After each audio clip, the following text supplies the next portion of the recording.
Maître André Chamy, vous êtes l'auteur de l'Iran, de la Syrie et le Liban, l'axe de l'espoir. Permettez-moi de vous remercier infiniment d'avoir eu la gentillesse d'accorder cet entretien à la radio francophone iranienne. Maître Chamy, une trêve est entrée en vigueur entre l'armée israélienne et la résistance palestinienne. Cette trêve est entrée en vigueur à un moment où, vous vous en souvenez, il y a 2 jours, le Premier ministre israélien disait qu'il n'était pas question d'arrêter cette opération militaire à Gaza et qu'il fallait en fait finir le travail, c'est-à-dire la destruction des tunnels. Mais le régime israélien a fini par accepter cette trêve alors que la résistance palestinienne est beaucoup plus forte que par le passé. Les tunnels existent toujours. Qu'est-ce que vous en pensez, Maître Chamy, s'il vous plaît? En réalité, cette opération militaire israélienne rappelle étrangement ce qui s'est passé en 2006 dans le sud du Liban, puisque à l'époque, on a pris le prétexte d'enlèvement de soldats israéliens pour mener une opération de grande envergure sur le Liban, qui était accompagnée de destruction des infrastructures, attaques de civils, et d'ailleurs les attaques étaient particulièrement meurtrières à l'époque. Et nous sommes aujourd'hui devant un scénario quasi identique, puisque on prend le prétexte d'enlèvement et de décès de 3 jeunes Israéliens, pour ensuite accuser le Hamas alors qu'il n'y a pas eu d'enquête à ce sujet-là. Et puis par la suite, à ce moment-là, on est parti avec une opération qui devait être de grande envergure, avec pour but au début affiché, qui était celui d'écraser le Hamas et pratiquement de l'empêcher de survivre à cette attaque.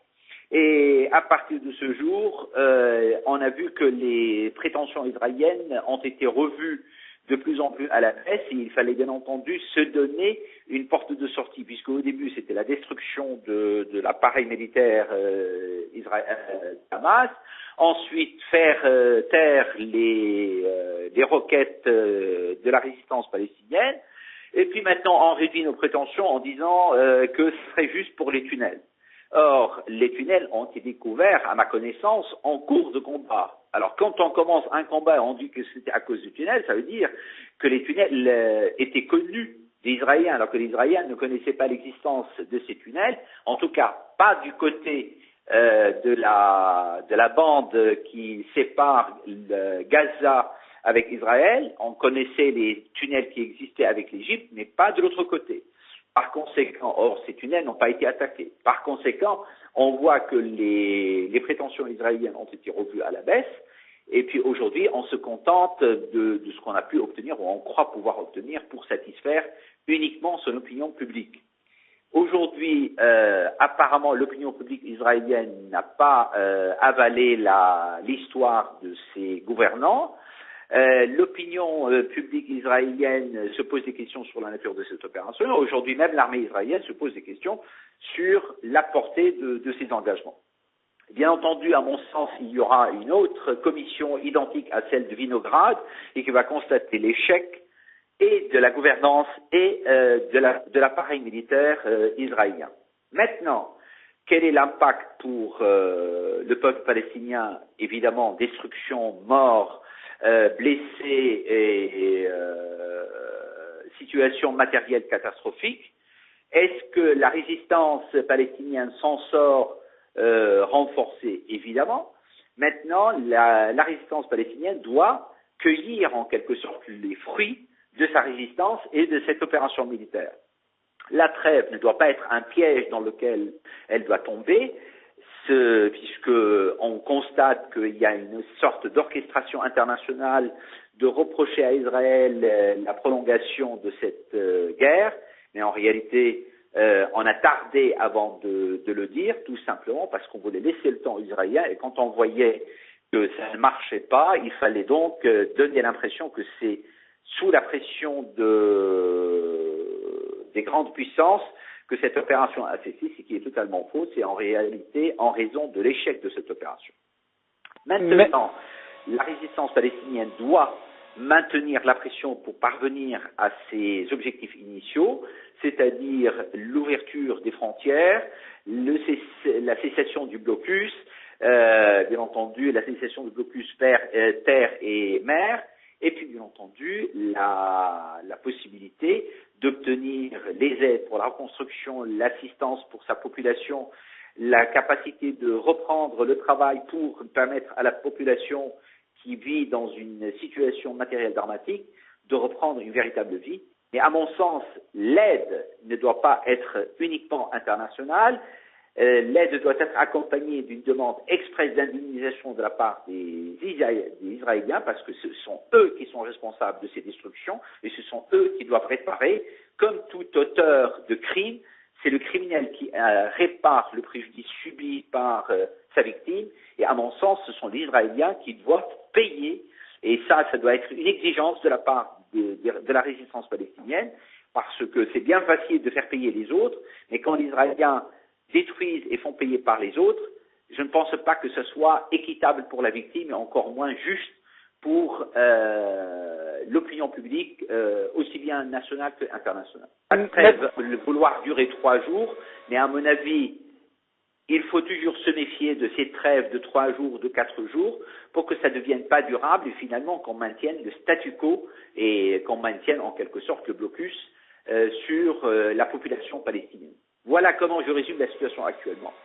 Maître Chami, vous êtes avocat, venant en fait d'y faire allusion tout à l'heure également. Est-ce qu'il y aura la possibilité pour les Palestiniens de traduire en justice devant les instances internationales, très particulièrement la Cour pénale internationale, les auteurs de ces crimes commis dans la bande de Gaza? À mon avis, cette demande de traduire les responsables israéliens devant une Cour pénale internationale n'est pas simplement un droit, ça doit être une exigence pour la justice internationale pour la rendre crédible, parce que apparemment c'est une justice des vainqueurs, puisque maintenant on juge les prétendus coupables concernant la guerre en Yougoslavie, en Afrique ou dans d'autres régions du monde, mais en réalité, les responsables israéliens n'ont jamais été inquiétés, malgré la multiplication de leurs crimes à travers